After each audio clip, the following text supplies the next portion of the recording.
Hello viewers, welcome to the grow Telugu YouTube channel. 60 years కన్నా ముందే ఒక 45 ఇయర్స్కి రిటైర్ అయిపోయి కావాల్సిన పనులు, మనకు కావాల్సిన ఉన్న కళల్ని సాకారం చేసుకోవడం అంటే ఎవరికి ఇష్టం ఉండదు. కాకపోతే ఒక మాట చెప్పండి, ఇది ప్రాక్టికల్గా పాసిబుల్ అవుతుందా? కాదు కదా. అయితే 60 ఇయర్స్కి మీరు రిటైర్ అయ్యే టైం కల్లా ఇంకొక విషయం అయితే పాసిబుల్ అవుతుంది. అదేంటంటే ఒక మంచి కార్పస్ని ఏర్పరచుకొని, అంటే ఇప్పటి నుంచే కానీ ఎంతో కొంత మనం పొదుపు చేసుకుని అప్పటి కోసం కానీ ఆలోచించినట్టయితే ఒక మంచి కార్పస్ని తయారు చేసుకోగలిగిన వాళ్ళమైతే సగం ప్రాబ్లం అక్కడే సాల్వ్ అయిపోతుంది.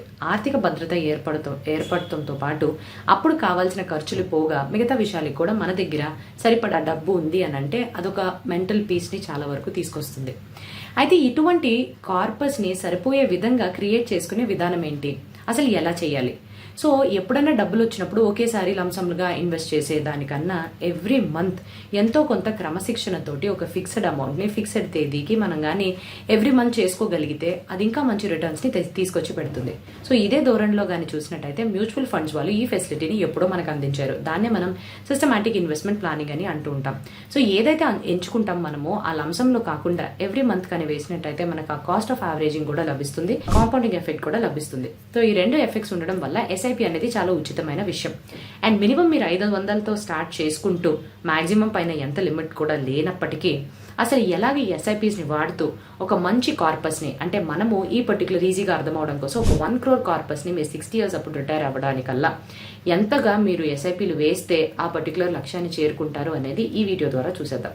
సో ఇంకెందుకు ఆలస్యం, కానీ మీరు కానీ ఇంకా మా గ్రో తెలుగు యూట్యూబ్ ఛానల్కి సబ్స్క్రైబ్ చేసుకున్నట్టయితే, మొట్టమొదటిసారిగా వీడియోస్ చూస్తున్నట్టయితే తప్పకుండా బెల్ ఐకాన్ని క్లిక్ చేసుకోండి. ఎందుకంటే ఎంతో ఇంపార్టెంట్ అండ్ ఇన్ఫర్మేటివ్ కంటెంట్ని ఎప్పటికప్పుడు మేము మీకు చాలా అర్థమయ్యే తీరులో అందిస్తూ ఉంటాం కాబట్టి.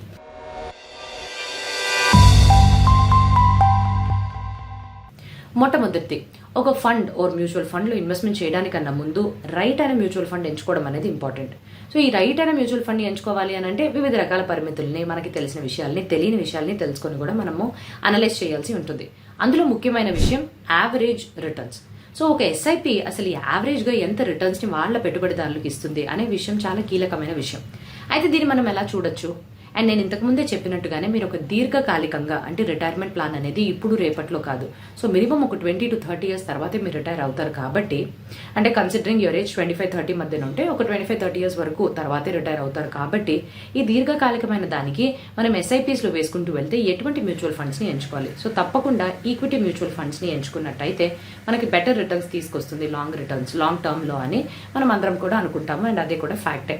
సో ఈ కరెక్ట్ అయిన ఈక్విటీ మ్యూచువల్ ఫండ్ని ఎంచుకోవడానికి మనము యావరేజ్ రిటర్న్స్ అసలు ఎలా ఇస్తుందని చూడాలి. జనరల్గా ఈక్విటీ మ్యూచువల్ ఫండ్స్ విషయానికి కానీ వచ్చినట్టయితే యావరేజ్ రిటర్న్స్ అంటే సపోజ్ మీరు ఒక ఫండ్లో కానీ 5 ఇయర్స్గా మీరు ఇన్వెస్ట్మెంట్స్ చేస్తున్నారని అనుకుందాం.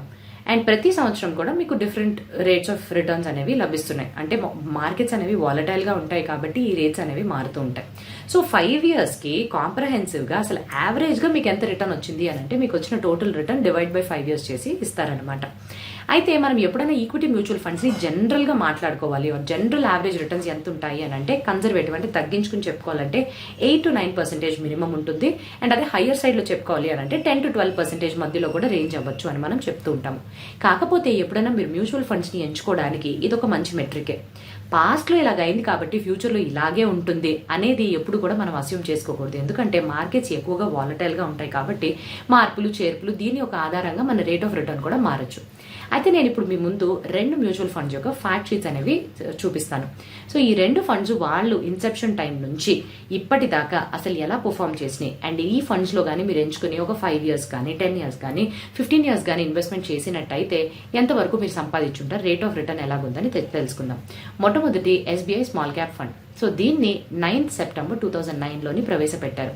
సో అప్పటి నుంచి కానీ మీరు స్టార్ట్ చేసి ఉంటే ఇందులో ఇన్వెస్ట్మెంట్ చేయడం ఒక నెలకి ఒక 10,000 అని అనుకుందాము. సో ఇప్పటికీ అంటే XIRR అప్రోచ్ ద్వారా అసలు ఎంత యావరేజ్ రిటర్న్స్ అనేవి వచ్చినాయి మీరు కానీ ఫండ్లో వేసి ఉంటే అని చూసినట్టయితే 5 ఇయర్స్కి మీరు పెట్టుబడి 6 lakhs, దాని మీద 10,11,000 వచ్చి ఉంటుంది.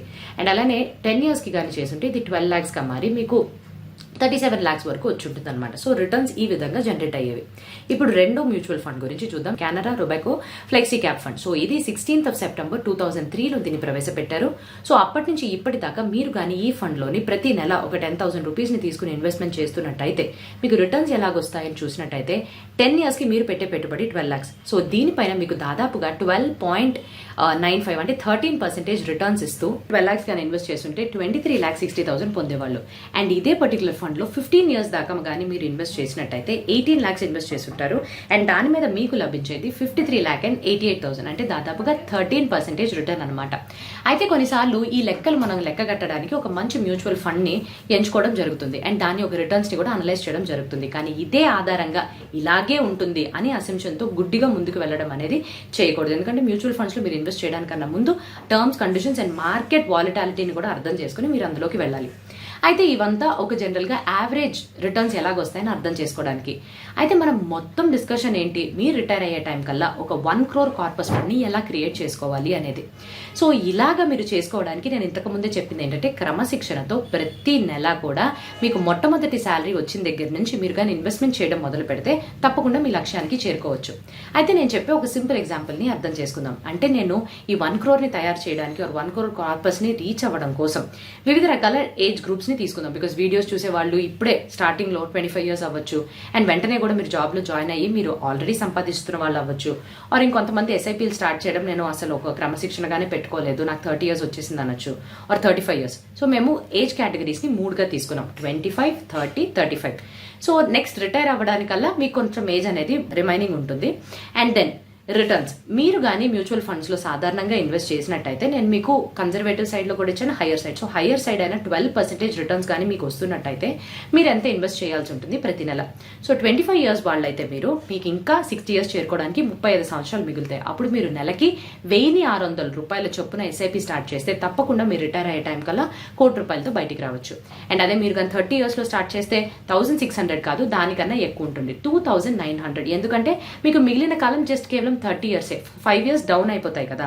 సో ఈ 30 years లోనే మీరు కొంచెం ఎక్కువ సబ్స్టిట్యూట్ చేయాల్సి ఉంటుంది 1 crore ని రీచ్ అవ్వడానికి.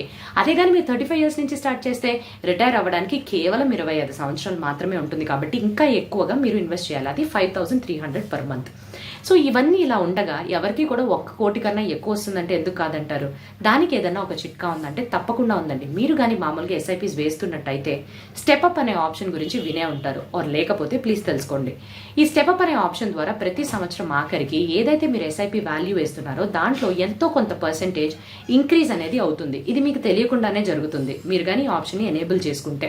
సో 5%తో పాటు స్టార్ట్ చేయండి, కానీ ఆ ఎఫెక్ట్ అనేది ఎంత ఎక్కువగా ఉంటుంది అని అంటే నేను ఇప్పుడు మీకు చెప్పిన ఎగ్జాంపుల్లోని ఏదైతే ఈ 25 years అప్పుడు మీరు స్టార్ట్ చేస్తారు కదా, ఆ 1,600 per month వేస్తున్నారు కదా, అదే కానీ మీరు ఒక 10% ఎస్ఐపి స్టెప్అప్ కానీ పెట్టుకున్నట్టయితే మీకు వచ్చే లాభాలని కూడా ఇప్పుడు తెలుసుకుందాము. మీరు టోటల్గా ఇన్వెస్ట్మెంట్ చేసే వాల్యూ 52 lakhs వరకు ఉంటుంది, కానీ మీకు వచ్చే కార్పస్ 2.67 crores అంటే 1.04 crores ఎక్కడ స్టెప్అప్ లేకుండా చేస్తే అదే విధంగా అదే సమయానికి మీ స్టెప్అప్ కానీ వేస్తే 2.67 crores అంటే దాదాపుగా 2.15 crores వెల్త్ మీకు జనరేట్ అవుతుంది. ఇది 25 years కల్లా మీరు స్టార్ట్ చేసి వేసినట్టయితే. 30 years నుంచి స్టార్ట్ చేస్తున్నారంటే ముందుగానే చెప్పాను 2,900 రూపీస్ వేయాలి. ఈ 2,900 రూపీస్లో కూడా 10% స్టెప్అప్ పెట్టుకుంటే మీకు ఎంత లభిస్తుంది? 2.41 crores అంటే దాదాపుగా 1.84 crores మీకు వెల్త్ జనరేట్ అవుతుంది మీరు ఇన్వెస్ట్మెంట్ చేసిన దానికన్నా. కాకపోతే 2 కోట్లు అనేవి వస్తున్నాయి కదా. అండ్ థర్డ్ సినారియో, మీరు 35 years నుంచి కానీ స్టార్ట్ చేసినట్టయితే 5,300 per month వేస్తున్నారు కదా, దీన్ని కానీ 10% స్టెప్అప్ ఎవ్రీ ఇయర్ కానీ చేసుకున్నట్టయితే మీకు ఫైనల్గా లభించేది 2.13 crores అండ్ ఇక్కడ 1.51 crores వెల్త్ అనేది జనరేట్ అవుతుంది అనమాట. రెండవ విషయం, వెల్త్ రేషియోని చూడటం. ఏదైనా ఒక ఎస్ఐపిలోని మనం ఎంటర్ అవ్వడానికన్నా ముందు యావరేజ్ రిటర్న్స్ని ఎలాగైతే కనుక్కుంటామో వెల్త్ రేషియోని కూడా అలాగే చూడాలి. వెల్త్ రేషియో అంటే ఏంటి? ఫైనల్గా మనకు వచ్చే కార్పస్ ఏదైతే ఉంటుందో వెల్త్ అనేది జనరేట్ అవుతుంది కదా, ఆ వెల్త్ జనరేషన్ దాన్ని వాడుకుంటూ ఈ నిష్పత్తిని ఆర్ ఈ రేషియోని కనుక్కుంటారు.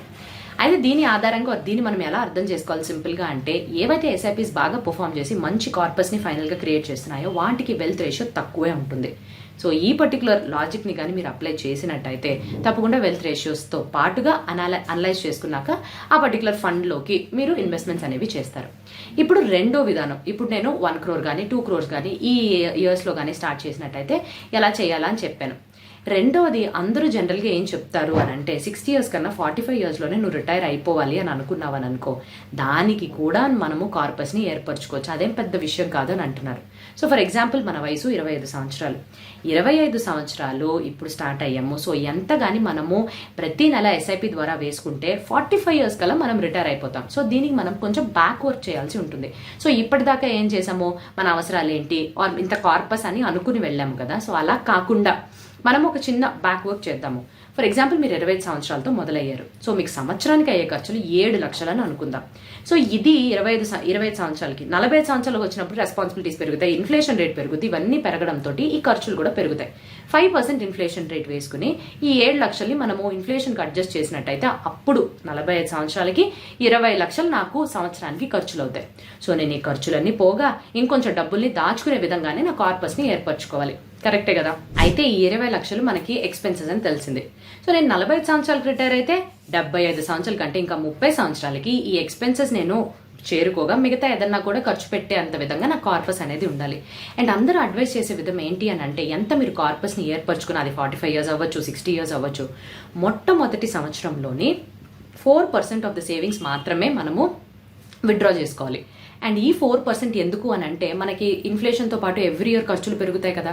సో ఈ 4% ఇన్ఫ్లేషన్కి అడ్జస్ట్ చేసుకుంటే అది అలా క్రమేప పెరుగుతుంది. కాబట్టి అప్పుడేమవుతుంది, మనం ఎంతైతే కార్పస్ని మనం ఏర్పరచుకున్నామో అది మనకి సరిపోతుంది అనమాట. సో మనం ఇన్ఫ్లేషన్కి అడ్జస్ట్ చేసుకునే కార్పస్ని తయారు చేసుకుంటున్నాం కాబట్టి మనం విత్డ్రా చేసుకునేది మన యొక్క ఖర్చులు కూడా ఆ పర్సెంటేజ్ లోపుగానే ఉన్నట్టయితే తప్పకుండా చాలా బెనిఫిట్ అవుతాం. సో నేను చెప్పింది 20 లక్షలు మన ఖర్చులు అయ్యేవి, ఆర్ 4% ఆఫ్ ఏదైతే కార్పస్ని మీరు క్రియేట్ చేసుకుంటున్నారు. సో ఇలాగానే మనం క్యాలిక్యులేట్ చేస్తే మనకు ఒక 5 కోట్ల కార్పస్ ఉంటేనే 45 సంవత్సరాలకి హ్యాపీగా రిటైర్ అయిపోయి ఆ 4% కానీ విత్డ్రా చేసుకుని దాంట్లోనే ఖర్చులు పెట్టుకుని ఇన్ఫ్లేషన్కి తగినట్టు పెరిగితే.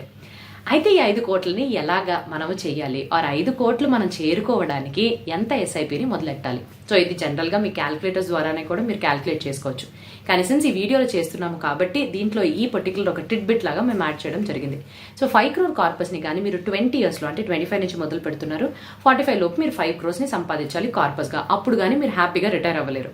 సో దీనికోసం మీరు చేయవలసింది ఏంటి అని అంటే, ప్రతి నెల 27,000 చొప్పున 10% స్టెప్ అప్ ఎస్ఐపి ద్వారా కానీ మీరు ఇన్వెస్ట్ చేసి ఒక 12% రిటర్న్ వచ్చే మ్యూచువల్ ఫండ్లో కానీ ఇన్వెస్ట్మెంట్ చేస్తే తప్పకుండా 5 crore rupees ఫండ్ తోటి మీరు హ్యాపీగా 45లోనే రిటైర్ అయిపోవచ్చు అనమాట.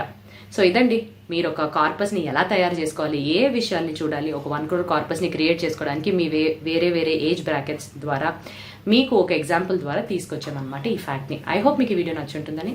వీడియో కానీ నచ్చుంటే ప్లీజ్ డూ లైక్, అండ్ ఇది ఎవరికన్నా కూడా యూస్ఫుల్గా ఉంటుంది అని అంటే తప్పకుండా షేర్ చేయడం అయితే మర్చిపోకండి. ఆన్ దిస్ పర్టికులర్ నోట్ ఇంకా మంచి విషయాలు ఆర్ ఇంకా మంచి వీడియోతో మేము ముందుకు రావడానికన్నా ముందు have happy and very very safe investing. But గుర్తుంచుకోవాల్సిన విషయం ఏంటి అని అంటే, మేము ఇక్కడ తెలియపరిచిన మ్యూచువల్ ఫండ్స్ కానీ మీరు ఇన్వెస్ట్మెంట్ చేయాలి ఆర్ దీని మీద రికమెండేషన్స్ ఇవ్వడానికి అయితే మాత్రం కాదండి. ఒక ఫ్యాక్ట్ షీట్గా ఈ పర్టికులర్ ఫ్యాక్ట్స్ ఉన్నాయి అనే విషయాన్ని తెలియపరచడం కోసం, ఎడ్యుకేషనల్ కంటెంట్ కోసం మాత్రమే తీసుకొచ్చాం. On that note have happy and very safe investing. Thank you.